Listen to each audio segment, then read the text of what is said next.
Hello guys, আসসালামু আলাইকুম। Guys, আমরা ধান খেতে দাঁড়িয়ে আছি এবং আমার সাথে একজন পার্সন আছে।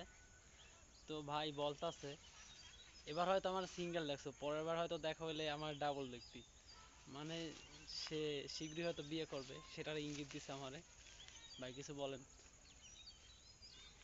কি বলবো? আহ, এই ছেলেটারও বিয়ে করা উচিত আমার কাছে অবশ্যই। মনে হয়।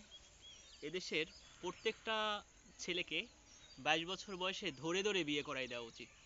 কারণ তাহলে আমার কাছে মনে হয় দেশের সমস্যা অনেক অংশেই সমাধান হবে। যদি যুবকদেরকে 22 বছর বয়সে ধরে ধরে বিয়ে করাই দেওয়া হয়, তারা অবশ্যই কাজের সন্ধান করবে এবং বেকারের সংখ্যাও অনেকাংশেই কমে আসবে।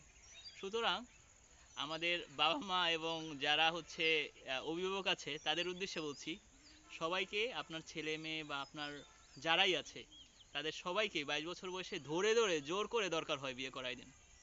তো ভাই আমার বাসায় একটু বললেন যে আমার বিয়ের কথাটা। তো ভাইয়ের যদিও প্রায় 27 প্লাস মনে হয় বয়স হয়েছে, ভাই কিন্তু এখনো বিয়ে করে না, অথচ সে জ্ঞান দিয়ে দিল যে 22 বছর হইলে বিয়ে দেওয়ার কথা। ভাই আপনি আগে বিয়ে করেন, তারপর আমরা।